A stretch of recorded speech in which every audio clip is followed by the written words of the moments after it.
যারা কোরআন নিয়ে পড়াশোনা করে, কোনো কোনো বোন বলে আমি কত শব্দ জানি না, কত সূরা মুখস্থ করা বাকি, তাজবিদ ঠিক মতো জানি না, এটা জানি না, ওটা জানি না, এতটুকু জানলে এরপর সব ঠিক হবে, কিন্তু আমি এখন কিছুই জানি না। মানুষ সবসময় চিন্তিত সংখ্যা নিয়ে, কত বেশি আর কত, আর কত কম, কত বেশি, কত বেশি আর কত কম।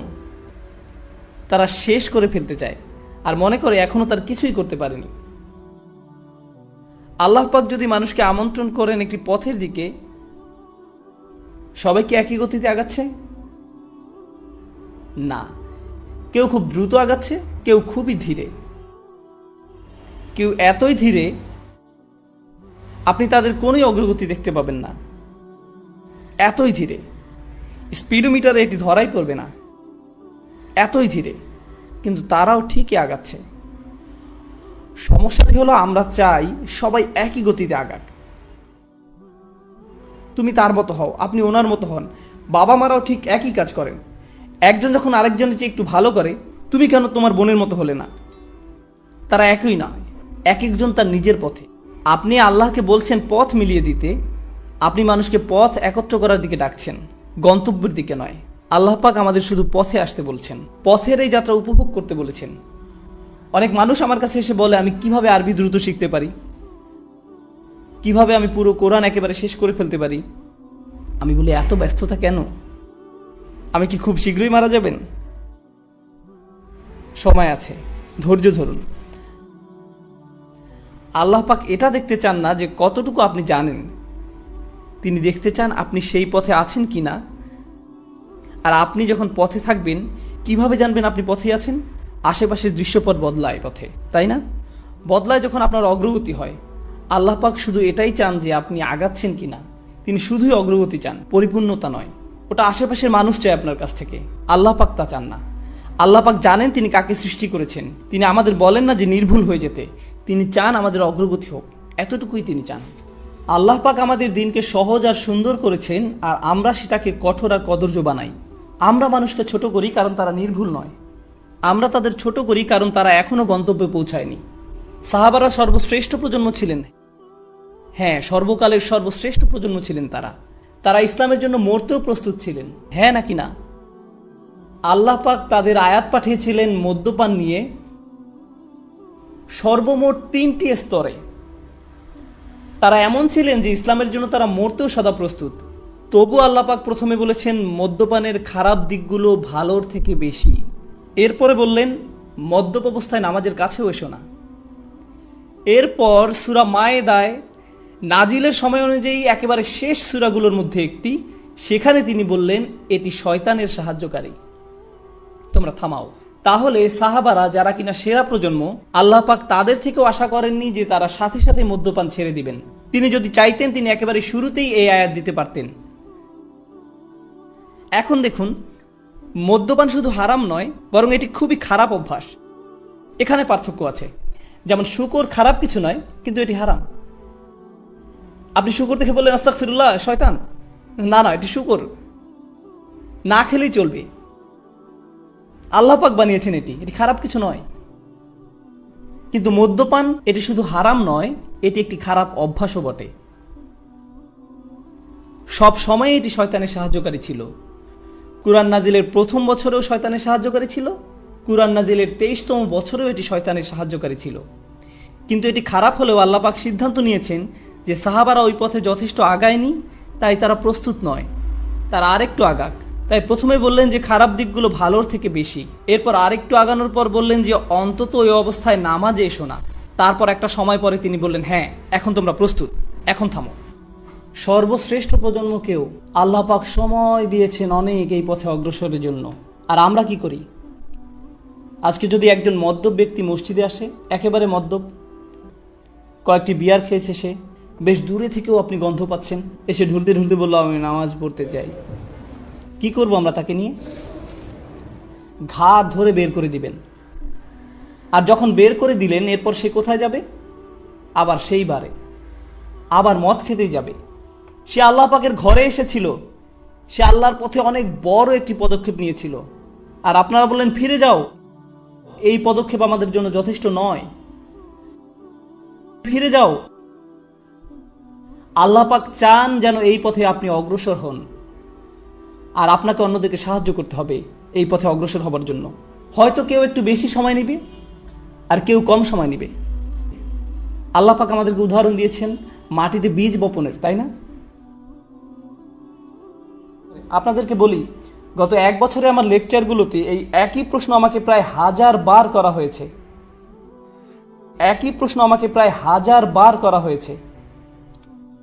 লোকজন আসে এবং বলে, ওস্তাদ আমার স্বামী নামাজ পড়ে না, আমার ছেলে নামাজ পড়ে না, আমার স্ত্রী নামাজ পড়ে না, আমার বোন একদমই সালাত আদায় করে না, আমার চাচা নামাজ আদায় করে না, আমার বাবা ঠিকমতো নামাজ আদায় করে না, আমি কিভাবে তাদের নামাজ পড়াতে পারি? এমন একটা কিছু বলুন যাতে তারা একদম একেবারে বদলে যায়। আমি তখন বলি, আচ্ছা দাঁড়ান ভেবে দেখি। এমন কিছু আমার কাছে নেই। একজন কৃষক প্রথমে কি করেন? বীজ মাটিতে বপন করেন, এরপর পানি দেন, এরপর ঘুমাতে যান, উঠে দেখেন পরিষ্কার আছে কিনা, এরপর আবার পানি দেন, এরপর ঘুমাতে যান, আবার পরের দিন আবার দেখেন, পোকামাকড় থাকলে সরান, আল্লাহ পাকের কাছে দোয়া করেন। এত কিছু তিনি কেন করেন? কোনো অগ্রগতি কি তিনি দেখতে পান? না, যা হচ্ছে সব মাটির নিচে, সে নিজে কিছুই দেখতে পায় না। সে কি বলে যে এখনই ফসল ফলাতে হবে? বীজটা মাটি থেকে টেনে বের করে এরপর আবারও টানাটানি করে দেখি কিছু হয় কিনা। আল্লাহ পাক কোরআন নাজিলকে আকাশ থেকে পানি নেমে আসার সাথে তুলনা করেছেন। আর পানি যখন আসে, পৃথিবীতে জীবন কি সাথে সাথে শুরু হয় নাকি সময় লাগে? সময় লাগে। অনেকে তাদের জীবন খুবই দ্রুত পরিবর্তন করতে পেরেছেন, আবার অনেকের সময় লেগেছে। সময় লাগে। হযরত আবু বকর রাদিয়াল্লাহু তাআলা আনহু সাথে সাথে নিজেকে পরিবর্তন করতে পেরেছিলেন, কিন্তু অনেক সাহাবার সময় লেগেছে। ওমর বিন খাত্তাব প্রায় 5 বছর লেগেছে। আবু সুফিয়ান রাদিয়াল্লাহু তাআলা আনহু আরো বেশি। এক রাতেই সবকিছু হয়ে যায় না। মানুষ শুধু আবু বকর সিদ্দিক রাদিয়াল্লাহু তাআলা আনহু এর উদাহরণ দেয়, কিন্তু জানতে হবে যে আবু বকর সিদ্দিক রাদিয়াল্লাহু তাআলা আনহু অনেক বড় এক উদাহরণ, এমনকি সাহাবাদের মাঝেও অনেক বড় উদাহরণ। তাহলে আপনার কি হবে? মানুষ একেবারে সর্ববৃহৎ উদাহরণ আনে আর আপনার হতাশা জাগে। অথচ আরো হাজার হাজার সাহাবা রাদিয়াল্লাহু তাআলা আনহু রয়েছেন যারা আবু বকর সিদ্দিক রাদিয়াল্লাহু তাআলা আনহুর মতো একইভাবে একই পথে অগ্রসর হননি। তারা তাদের সময় নিয়েছেন। আল্লাহ পাক কিন্তু তাদের উপরও খুশি, তাদের উপরও খুশি। মানুষকে ডাকুন প্রজ্ঞার সাথে, তাদেরকে শুনতে দিন, তাদেরকে বড় হবার সময় দিন, তাদেরকে শুনতে দিন। আমি ইংল্যান্ডে লেকচার দিচ্ছিলাম, শেষ হবার পর এক মহিলা এসে বলল, দয়া করে কাউকে কিছু বলবেন না, আমি একজন শিয়া। আমি আপনার লেকচার শুনছি 1 বছর ধরে, বেশ উপকৃত হয়েছি, কাউকে কিছু বলবেন না। কেন জানেন? কারণ ওটা ছিল বার্মিংহাম। আরেক লোক এসে বলল, ভাই আসসালামু আলাইকুম, ইনি আমার স্ত্রী, আমার সাথে আরো প্রায় 50 জন বন্ধু বান্ধব আছে এখানে, আমরা সবাই বাহাই ধর্মের, আমরা আপনার লেকচারগুলো শুনছি, দয়া করে কাউকে কিছু বলবেন না। আমি বললাম, রিল্যাক্স, স্বাগতম, শান্ত হয়ে বসুন। আমার তো এখানে কোনো দরকার নেই যে শিয়া বা বাহাই যিনি তার সাথে বিতর্কে জড়ানোর। কারণ কি? কারণ আমার একমাত্র উদ্দেশ্য হলো পানি মাটিতে পৌঁছানো, ওইটুকুই। বাকিটা কে করবে? বাকিটা করবেন আল্লাহ পাক। আমি আপনি আর কিছুই করব না। বাকিটা আল্লাহ পাকের উপর তিনি কি করবেন, আমি আপনি আর কিছুই করব না। আমরা মানুষকে সুযোগ দেই না, ব্যস্ত হয়ে যাই তর্ক বিতর্ক করার জন্য, আর এটা ইসলাম থেকে তাদের দূরে সরিয়ে দিচ্ছে। এটা প্রজ্ঞা নয়, এটা প্রজ্ঞা নয়। আল্লাহ পাক বলছেন, আল্লাহর পথে ডাকো প্রজ্ঞার সাথে। এরপর তিনি বলেন, তাদের ডাকো সুন্দর হৃদয় করা উপদেশ দিয়ে। এমন উপদেশ দাও যা কিনা মানুষের মনকে স্পর্শ করে, মানুষের মন পর্যন্ত পৌঁছাবে। আমাদের জীবনে যেসব বিপদ আপদ ঘটে তার জন্য কোরআনে এমনই একটি পরিভাষা ব্যবহার করা হয়েছে, আর জীবন এ ধরনের মুসিবতে পরিপূর্ণ। আল্লাহ আযজা ওয়া জাল্লা বলেন, লাকাদ খলাকনাল ইনসানা ফি কাবাদ, নিঃসন্দেহে আমি মানুষকে সৃষ্টি করেছি কষ্ট ক্লেশের মধ্যে। তাই এমনটি আসলে মানব জীবনের একটা অংশ। প্রসঙ্গত, এই সমস্ত মুসিবতের প্রকৃতি কেমন? একদিকে আমরা শুধু প্রাকৃতিক দুর্যোগ যেমন ঘূর্ণিঝড়, ভূমিকম্প, আগ্নেয়গিরির অগ্নুৎপাত, টর্নেডো বা হারিকেন নিয়েও কথা বলছি না, এগুলোও বিপদ। যেমন আল্লাহ সুবহানাহু ওয়া তাআলা অন্যত্র বলছেন, মা আসাবা মিন মুসিবাতিন ফিল আরদ, পৃথিবী এবং ব্যক্তিগতভাবে তোমাদের উপর কোনো বিপদ আসে না, কিন্তু তা জগৎ সৃষ্টির পূর্বেই কিতাবে লিপিবদ্ধ আছে। মানুষের জীবনে শুধু এই এক ধরনের বিপদই আসে না। ভূমিকম্প যে শুধু কোনো দ্বীপে বা দেশে আঘাত হানে তাই নয়, আমাদের নিজেদের ভেতরেও ভূমিকম্প ঘটতে পারে। ফি আনফুসিকুম, তোমাদের নিজেদের ভিতরে স্বামী বা স্ত্রীর মাঝে বিশাল দুর্যোগ দেখা দিতে পারে, ছেলে মেয়ে বা মাতা পিতার মাঝেও এই দুর্যোগ দেখা দিতে পারে, অথবা এমন কারো মাঝে যে কঠিন কোনো পারিবারিক ঝামেলায় জড়িয়ে আছেন। এমন অনেক মানুষ আছেন যারা অর্থনৈতিক সমস্যায় জর্জরিত, অনেক মানুষ নানা ধরনের ভয়ঙ্কর মানসিক বা শারীরিক সমস্যায় জড়িয়ে আছেন। মোট কথা, মানুষের বিপদ মুসিবতের কোনো অন্ত নেই। এখানে যে বিষয়টি আমি ফোকাস করতে চাই তা হলো বিপদ মুসিবত মোকাবেলার ক্ষেত্রে আমাদের ইমানের ভূমিকা আসলে কি। আমরা যে আল্লাহর উপর বিশ্বাস করি তা বিপদ মোকাবেলায় কিভাবে আমাদেরকে সাহায্য করে। একজন বিশ্বাসী হিসেবে বিপদ মুসিবতে পতিত হলে কেমন প্রতিক্রিয়া দেখাবো, আর এটা আসলে নির্ভর করে আল্লাহর সাথে সম্পর্ক থাকা বলতে কি বোঝায় তার উপলব্ধির মাত্রার উপরে। প্রথমে আমি যে বিষয়টা শেয়ার করতে চাই তা হলো দুই ধরনের খারাপ পরিস্থিতির পার্থক্য নিরূপণের ক্ষেত্রে কুরআন খুবই প্রজ্ঞার পরিচয় দিয়েছে। এক ধরনের খারাপ পরিস্থিতি যেটা দেখতে খারাপ মনে হয়, যা কিনা সম্পূর্ণরূপে আপনার নিয়ন্ত্রণের বাইরে, এমন পরিস্থিতিতে আপনার কিছুই করার থাকে না।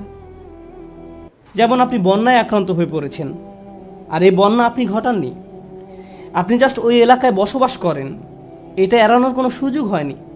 অথবা আপনি সেখানে বেড়াতে গেছেন আর বন্যায় আটকা পড়েছেন, আপনি জানতেন না যে এমন কিছু ঘটবে, এই সম্পর্কে কোনো রিপোর্ট ছিল না, তাই এই বিপদে আপনি নিজের কারণে পড়েননি, এটা সম্পূর্ণ আল্লাহর পরিকল্পনা। এখানে আপনার করার কিছুই নেই, আর আপনি এর থেকে কোনোভাবে বেরও হতে পারতেন না। এখন এটা এমন কারো বিপদে পড়ার থেকে সম্পূর্ণ ভিন্ন যে কিনা পত্রিকায় পড়েছে যে ঘূর্ণিঝড় আসছে, দয়া করে শহর ছেড়ে অন্যত্র আশ্রয় নিন, সুনামি হতে পারে। তখন সে বলল সমুদ্র সৈকত দেখার এটাই সেরা সময়, এবং সে সমুদ্র সৈকতের দিকে চলে গেল। তারপর তার খারাপ কিছু হলো। এখন সে এমনটা বললে হবে না যে এটা আল্লাহর কদর, আল্লাহর ইচ্ছার কারণেই আমি এই বিপদে পড়লাম। না, আপনি এমনটা বলতে পারেন না। আর আল্লাহ এই ব্যাপারে খুবই পরিষ্কার। তিনি সুবহানাহু ওয়া তাআলা বলছেন, ওয়ামা আসাবাকুম মিন মুসিবাতিন ফাবিমা কাসাবাত আইদিকুম, তোমাদের উপর যেসব বিপদ আপদ পতিত হয় তা তোমাদের কর্মেরই ফল, তুমি নিজেই নিজের উপর এটা আরোপ করেছো। এখন শুধুমাত্র এভাবে চিন্তা করাটাও সমস্যাজনক, কারণ যদি আপনি সিঁড়ি থেকে নামার সময় পিছলে পড়ে যান, তখন ভাবতে শুরু করেন আমি নিশ্চয়ই কোনো পাপ করেছি, তাই আল্লাহ আমাকে সিঁড়ি থেকে পড়ে যেতে দিয়েছেন, এটা আল্লাহর নিকট থেকে কোনো একটা সংকেত। আমি নিশ্চয়ই কোনো খারাপ কাজ করেছি, তাই আমার পা ভাঙার মাধ্যমে আল্লাহ আমাকে শিক্ষা দিয়েছেন। আপনি নিজের মতো করে ঘটে যাওয়া ঘটনাগুলোকে বিশ্লেষণ করতে থাকেন, আপনি অদৃশ্য কার্যকরণ কজ অ্যান্ড ইফেক্ট নিয়ে ভাবতে শুরু করেন, আর এই ধরনের চিন্তা চরম পর্যায়ে চলে যেতে পারে। তো এইখানে আমি যে বিষয়টিতে জোর দিতে চাই তা হলো আল্লাহর উপর বিশ্বাসীরা দুই ধরনের এক্সট্রিম পর্যায়ে চলে যেতে পারেন। একটি এক্সট্রিম পর্যায়ে হলো সবকিছুই আল্লাহর ইচ্ছায় ঘটছে, আমার এখানে করার কিছুই নেই, যাই ঘটুক না কেন আপনি আমাকে দোষ দিতে পারেন না, এটা আল্লাহর কদর। মা আসাবাকুম মিন মুসিবাতিন ফাবিইذনিল্লাহ, আল্লাহর নির্দেশ ব্যতিরেকে কোনো বিপদ আসে না। তিনি সূরা তাগাবুনে এই কথা বলেই দিয়েছেন, তিনি সরাসরি এই কথা বলেছেন, এটা আল্লাহর অনুমতিতেই ঘটে, আল্লাহর পরিকল্পনা এমনই ছিল, এখানে আমার করার কি আছে। এখন কোনো ছাত্র যদি কোনো পড়ালেখা না করে, স্কুলের কোনো অ্যাসাইনমেন্ট জমা না দেয়, তারপর পরীক্ষা ফেল করে এবং তার ফলে তাকে স্কুল থেকে বহিষ্কৃত হতে হয়, আর যদি সে জবাবে বলে এটা আল্লাহর কদর, আমার কি করার আছে। আর দ্বিতীয় এক্সট্রিম পর্যায়টি হলো এমন অনেক বিশ্বাসী আছেন যারা সবকিছুর জন্য নিজেকে দোষ দেন। আল্লাহ আমাকে এত সব বিপদে ফেলেছেন কারণ আমি খুবই খারাপ একজন মানুষ। বিষয়টা নিজ থেকে না ঘটলেও অনেক সময় আশপাশের অজ্ঞ মানুষরা, এমনকি পরিবার থেকেও হতে পারে, তারা এসে আপনাকে বলে জানো কেন এটা ঘটলো, কারণ তুমি একজন খারাপ কন্যা। কেন এটা ঘটেছে জানো, কারণ তুমি একজন খারাপ পুত্র। কেন এটা ঘটলো, কারণ তুমি তোমার শ্বশুর বাড়ির লোকজনের সাথে ভালো আচরণ করো না। না, ট্রাক আমাকে আঘাত করেছে কারণ ট্রাক ড্রাইভার ট্রাফিক সিগন্যাল মানেনি। আমি আমার স্ত্রী বা অন্য কারোর সাথে ঝগড়া করার কারণে এমনটি ঘটেনি। এভাবে অন্য মানুষরা এসে আপনাকে বলবে অমুক অমুক কারণে আল্লাহ তোমাকে বিপদে ফেলেছেন, অমুক কারণে আল্লাহ তোমাকে বিপদে ফেলেছেন। মনে হয় যেন অদৃশ্য জগৎ থেকে তারা কোনো ইমেইল পেয়েছে যে অমুক অমুক কারণে এমনটি ঘটেছে, কজ অ্যান্ড ইফেক্ট। তো এই রকমের দুই ধরনের এক্সট্রিম চিন্তা পদ্ধতি আছে। এখন কোরআন কি করে? কোরআন সবকিছুর মতো এখানেও ভারসাম্য দান করে। প্রসঙ্গত এই ভারসাম্যপূর্ণ উপলব্ধি যদি আপনার না থাকে, জীবনের অনেক কিছুই তাহলে মেলাতে পারবেন না। কোরআনের এই কথায় আলা বিযিকরিল্লাহি তাতমাইন্নুল কুলুব, আল্লাহর জিকির দ্বারা অন্তরসমূহ শান্তি লাভ করে, এটা অন্য একটা অর্থ দান করে। প্রকৃতপক্ষে আল্লাহর চূড়ান্ত জিকির তথা জিক্রুল্লাহ হলো আল্লাহর কিতাব। আর আল্লাহর কিতাব, তাই আমি যুক্তি দেখাবো, আপনি যদি জীবনের সমস্যাগুলোকে কোরআনের আলোকে বুঝতে ব্যর্থ হন, তাহলে সুবহানাল্লাহ, আলহামদুলিল্লাহ জিকির করা সত্ত্বেও আপনার অন্তরে প্রশান্তি পাবেন না। আপনি যদি আন্তরিক হন, ইনশাআল্লাহ প্রশান্তি পাবেন। কিন্তু এখানে উদ্দেশ্য হলো এই ব্যাপারটা সঠিকভাবে উপলব্ধি করা যে আল্লাহ কিভাবে আমাদের সাথে আচরণ করেন। তাই আমি এই সম্পর্কে আপনাদের সাথে কিছু কথা শেয়ার করতে চাই। এখন নিজেকে দোষ দেওয়ার ক্ষেত্রে কোন জায়গায় আমরা দাগ টানবো, কিভাবে বুঝবো যে এটা আল্লাহর পক্ষ থেকে আর এটা আমার দোষ, এই দাগটা আপনি কোথায় টানবেন? বস্তুগত জগতে এটা বোঝা খুবই সহজ। বস্তুগত জগৎ বলতে আমি কি বোঝাচ্ছি, যেমন আমার গাড়িতে যদি আমি গ্যাসোলিন দেওয়ার পরিবর্তে পানি দেই, তারপর এটা না চলে, তখন পরিষ্কারভাবে আমি বলতে পারি না যে এটা আল্লাহর পরিকল্পনা। অথবা আপনি যদি সবসময় জাঙ্ক ফুড খেতে থাকেন, মিষ্টি জাতীয় খাবার সবসময় খেতে থাকেন, তারপর ৪৫ বছর বয়সে ডায়াবেটিসে আক্রান্ত হন, তখন আপনি বলতে পারেন না, ইয়া আল্লাহ, আমি কি বিপদে পড়ে গেলাম, এটা আল্লাহর পক্ষ থেকে পরীক্ষা। না, এটা আপনার মন্দ খাদ্যাভ্যাসের পরীক্ষা। আপনি শশা না খেয়ে সুইস রোল খেতেন, বা এরকম যাই খেতেন না কেন, আপনি জাঙ্ক ফুড খেতেন, তাই এমনটা ঘটেছে। সুতরাং বস্তুগত জগতে কমন সেন্স দিয়ে সবাই কারণ এবং ফলাফল বুঝতে পারে। নৈতিক জগতে আপনি সালাত মিস করলেন কারণ দেরিতে ঘুম থেকে জেগেছেন, ফজর নামাজ পড়তে পারেননি, এখন দেরিতে পড়েছেন। একই দিনে আপনার একটা চাকরির ইন্টারভিউ ছিল, ইন্টারভিউ ভালো হয়নি, তখন আপনি ভাবতে থাকলেন এমনটি ঘটেছে কারণ আমি সালাত মিস করেছি। এখন এর উত্তর হলো, সালাত মিস করার কারণে এমনটি হতে পারে, আবার নাও হতে পারে। নিশ্চিত করে জানার কোনো উপায় নেই। আপনি বা অন্য কারো পক্ষে এর আসল কারণ জানা কখনোই সম্ভব না। কিন্তু যে জিনিসটি আপনাকে সাহায্য করবে তা হলো, আল্লাহ বলছেন, আমি আমার বান্দার নিকট তেমন যেমনটি সে আমার সম্পর্কে ধারণা করে। আপনি যদি ধারণা করেন নামাজ মিস করার কারণে আল্লাহ আপনার উপর প্রতিশোধ নিয়েছেন, তাহলে আপনার নিকট আল্লাহ তেমনই। কিন্তু আপনি যদি এভাবে চিন্তা করেন যে আমি আমার যথাসাধ্য চেষ্টা করেছি, ইন্টারভিউতে ভালো উত্তর দিয়েছি, এটা সম্ভবত আমার জন্য ভালো চাকরি নয়, যদি ভালো চাকরি হতো তাহলে আল্লাহ আমার জন্য এর ব্যবস্থা করে দিতেন। এখন আপনার যদি এই দৃষ্টিভঙ্গি থাকে, তাহলে আপনার সকল ভুল ত্রুটি সত্ত্বেও আল্লাহ আপনার নিকট তেমনই। আমাদের দায়িত্ব হলো যখন আমরা ভুল করি তখন ইস্তেগফার করা। আল্লাহর প্রতিশোধের জন্য অপেক্ষা করা আমাদের কাজ নয়। ব্যাপারটা বুঝতে চেষ্টা করুন। আমাদের কাজ এটা নয় যে আমি তো পাপ করে ফেলেছি, এখন আল্লাহ কোনো না কোনোভাবে আমাকে শাস্তি দিবেন। এজন্যই আল্লাহ বলছেন, অমা আসাবাকুম মিন মুসিবাতিন ফাবিমা কাসাবাত আইদিকুম, তোমাদের উপর যেসব বিপদ আপদ পতিত হয় তা তোমাদের কর্মেরই ফল। তোমরাই তোমাদের দুই হাতে এটা অর্জন করেছো, তুমি নিজেই নিজের জন্য এটা ক্রয় করেছো। এমনকি আধ্যাত্মিক জগতেও আমাদের কর্মের কারণে আমাদের উপর বিভিন্ন বিপদ আপদ পতিত হতে পারে।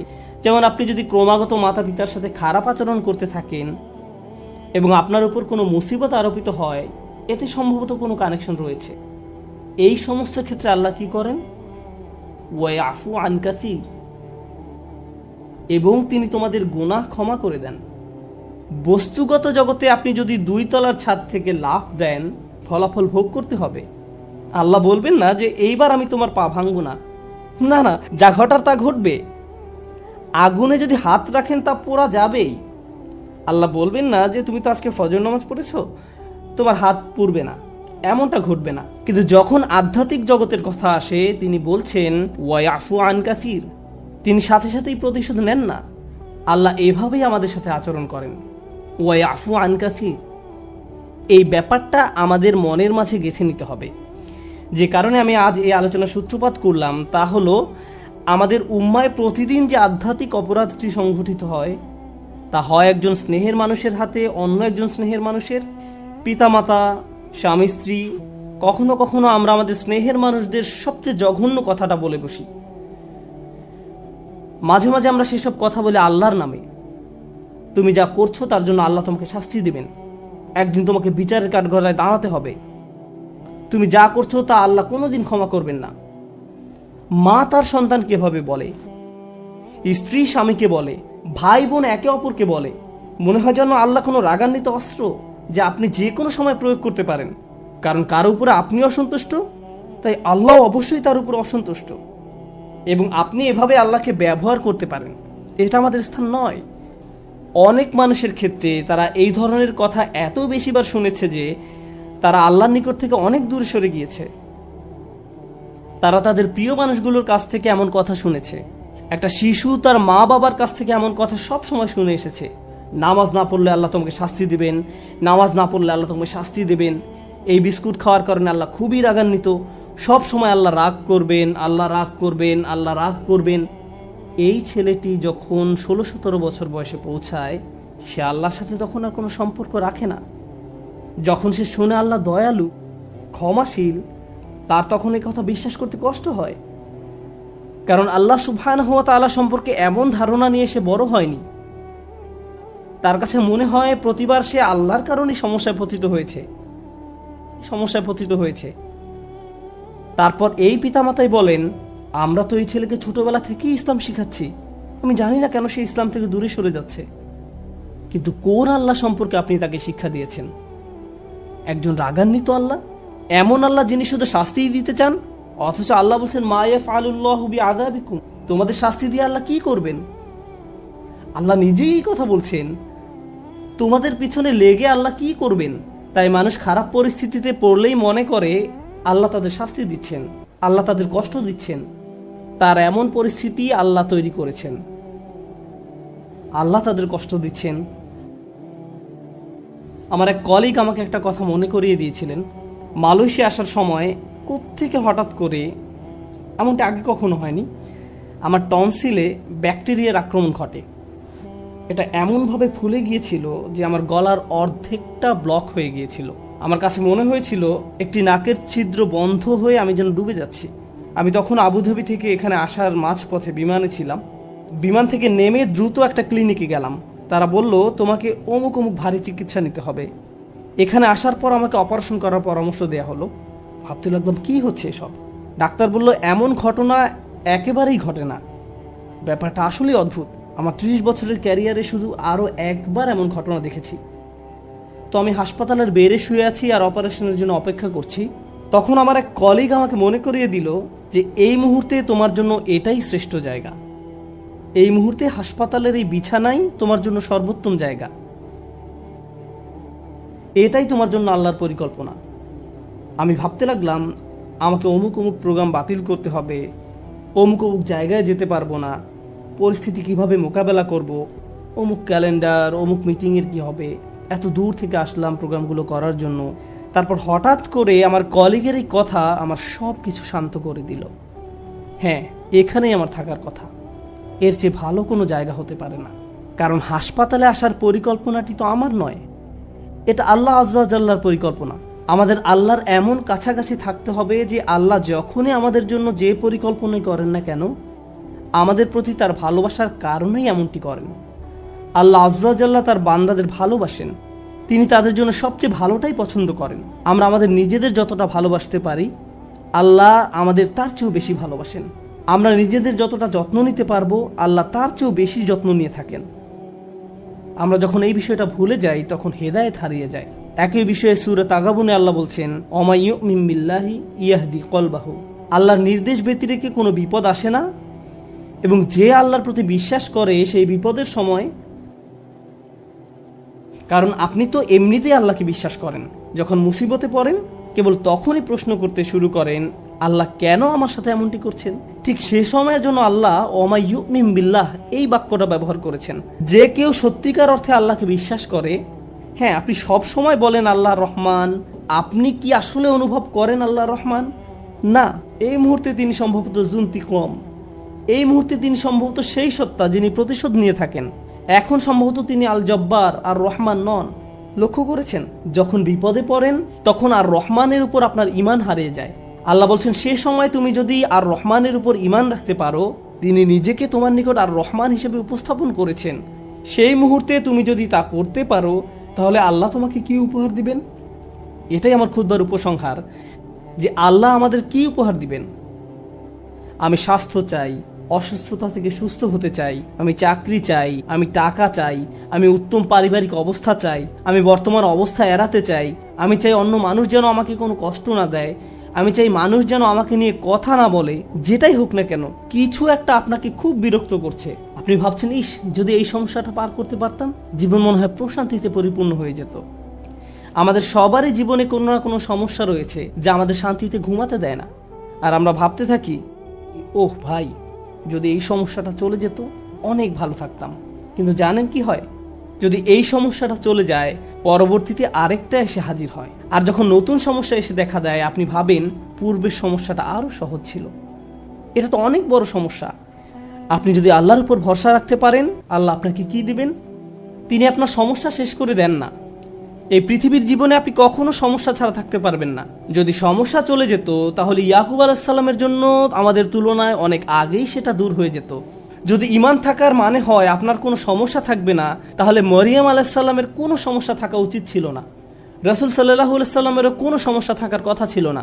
আল্লাহর কাছাকাছি মানুষদের জীবনী পড়লে আপনি দেখবেন তাদের জীবন ছিল সমস্যায় পরিপূর্ণ, বড় বড় সমস্যা। আর আপনি শুধু এই সমস্যাগুলোর কথাই পড়ছেন। আপনি পড়ছেন তারা কিভাবে একটা সমস্যা থেকে আরেকটা সমস্যা জীবন অতিবাহিত করে গেছেন। আল্লাহর একজন মহান রসুল ছিলেন ইউসুফ আলাইহিস সালাম। তার জীবনের দিকে তাকালে দেখবেন ছোটবেলা থেকেই তিনি সমস্যায় আক্রান্ত ছিলেন। তাহলে আমি এই প্রশ্নটি বারবার করছি, আল্লাহ তাহলে আপনাকে কি দিচ্ছেন? আপনার জীবনের অতি ভয়াবহ সমস্যার সময় যখন আল্লাহর উপর পূর্ণ বিশ্বাস রাখেন, এর বিনিময়ে আল্লাহর কাছ থেকে কি পাবেন? যখন মানুষ আপনাকে বলতে থাকে আল্লাহ তোমাকে অপছন্দ করেন, তাই তোমার জীবনে এসব ঘটছে, বিপরীতে আপনিও ভাবতে শুরু করে দেন আল্লাহ মনে হয় আমাকে শাস্তি দিচ্ছেন, তাই আমার জীবনে এসব বিপদ আপদ ঘটছে। সেই মুহূর্তে যদি আপনি আল্লাহ সম্পর্কে সুধারণা পোষণ করতে পারেন, আল্লাহর প্রতি ভালোবাসা, নির্ভরতা এবং বন্ধন বজায় রাখতে পারেন যে না, আল্লাহ আপনাকে কখনো ছেড়ে যাবেন না, এর বিনিময়ে তিনি আপনাকে কি দেবেন? তিনি সে লোকের হৃদয়কে পথ দেখান। আমি আপনাদের গ্যারান্টি দিচ্ছি, যদি আপনার সমস্যা চলে যায়, যদি সেই সমস্যাটা অর্থ সংক্রান্ত হয়ে থাকে, এরপর অর্থ আসতে থাকে, যদি এটা পারিবারিক সমস্যা হয়ে থাকে এবং সমস্যাটা দূর হয়ে যায়, এই দুনিয়ার কোনো অর্জনই সেই একটা গিফটের তুলনায় কোনো মূল্য বহন করে না। আর সেই একটি গিফট হলো ইয়াহদি কলবাহু। তিনি সে লোকের হৃদয়কে পথ দেখান। আপনার অন্তরে প্রশান্তি থাকবে। জীবনে যাই ঘটুক না কেন, আপনার মুখে তখনও হাসি থাকবে। তখন মানুষ আপনার দিকে তাকিয়ে বলবে, আরে তুমি হাসছো কেন? তুমি কিভাবে ঠিক আছো? দেখো না তোমার কি অবস্থা হয়েছে। আপনি তখন বলবেন, হ্যাঁ সব ঠিক আছে। যদি আপনি এই আচরণ রপ্ত করতে পারেন, এমন অনেক মানুষ রয়েছে যাদের টাকার কোনো অভাব নেই, তারপরেও তারা ঘুমাতে পারে না। আপনার কল্পনায় যেসব কিছু মানুষের জন্য সুখ নিয়ে আসার কথা, তার সবই তাদের আছে, কিন্তু তবু তাদের মানসিক শান্তি নেই। তাদের নেই সেটা। তারা নিজেদের উপর খুশি নয়, বিভিন্ন রকম ড্রাগ এবং মদ পান করে, বাস্তব দুনিয়া থেকে নিজেদের সরিয়ে রাখে। তারা বাস্তবতার মুখোমুখি হতে পারে না। অন্য মানুষরা তাদের ভিডিও দেখে বলে, ওয়াও, তাদের বাচ্চাদের দোলনাটা কি সুন্দর, তাদের গাড়িটাও কি চমৎকার, আমরাও এগুলো চাই। ইয়া লাইতালানা মিসলা মা উতিয়া করুন, ইস কারুনের যা আছে আমার যদি তা থাকতো। বসের মতো জীবন। পক্ষান্তরে আপনি যদি আল্লাহর দিকে ফিরেন, তাহলে তিনি আপনাকে এমন কিছু দান করবেন যা কোনো টাকার অঙ্কে কেনা সম্ভব নয়। খ্যাতি বা জনপ্রিয়তা যা আপনাকে দিতে পারবে না। আর তা হলো ইয়াহদি কলবাহু। তিনি আপনার হৃদয়কে পথ দেখাবেন। এটাই ঈমানের সর্বশ্রেষ্ঠ পুরস্কার। এটাই হলো বিপদে পড়ার সর্বশ্রেষ্ঠ পুরস্কার। এখন আলোচনার উপসংহারে এসে বলতে চাই, মানুষ অনেক সময় বিভিন্ন সমস্যায় আটকে পড়ে। আপনি আটকে পড়েছেন, আমি আটকে পড়েছি। কখনো কখনো আমরা এখান থেকে মুক্তির কোনো উপায় দেখি না। ওই পরিস্থিতিগুলো হলো আমাদের আল্লাহর পক্ষ থেকে সর্বশ্রেষ্ঠ উপহার দেওয়ার একটা উপায়। ওই পরিস্থিতিগুলোতেই তিনি আমাদের অন্তরগুলোকে পথ প্রদর্শন করেন। আমরা যদি কেবল সেই পরিস্থিতিগুলো ব্যবহার করে আল্লাহকে পেতে পারি, আল্লাহর সাথে কথা বলতে পারি, এর জন্য আপনাকে আরবি জানতে হবে না, এর জন্য আপনাকে অনেক বেশি কোরআনও জানতে হবে না। জাস্ট আল্লাহর দিকে প্রত্যাবর্তন করুন আর বলুন, ইয়া আল্লাহ, আপনি তো সর্বশ্রেষ্ঠ পরিকল্পনাকারী। ইয়া আল্লাহ, আপনার মতো কেউ আমাকে ভালোবাসে না, কেউ আমার প্রতি আপনার মতো যত্নবান নয়। এটা কখনোই সম্ভব নয় যে আপনি আন্তরিকতার সাথে আল্লাহর নিকট হেদায়েত কামনা করবেন আর তিনি আপনাকে ফিরিয়ে দেবেন। আপনি যদি আল্লাহর কাছে একটা গাড়ি চান, তিনি হয়তো আপনাকে তা নাও দিতে পারেন। একটা বাড়ি চান, তিনি হয়তো আপনাকে তা নাও দিতে পারেন। আপনি যদি তার নিকট আপনার রোগ ভালো করে দেওয়ার জন্য দোয়া করেন, হয়তো তিনি ভালো করবেন অথবা ভালো করবেন না। কিন্তু একটি বিষয়ে নিশ্চিত তিনি আপনাকে দিবেন, যদি আপনি আন্তরিকতার সাথে প্রার্থনা করেন, আর তা হলো হেদায়েত। তার সন্তুষ্টিপ্রাপ্ত বান্দাদের দলে চলার পথ, গাইডেন্স, তিনি আপনাকে এটা দেবেন। আর যখন তিনি আপনাকে এটা দান করবেন, তখন এমনিতেই অন্য সব সমস্যার সমাধান হয়ে যাবে। আল্লাহ তাআলা আমাদেরকে সেসব মানুষদের অন্তর্ভুক্ত করুন যারা সত্যিকার অর্থে তার নিকট হেদায়েত চায় আর আমাদের জীবনের সকল সমস্যাগুলোকে তার কাছে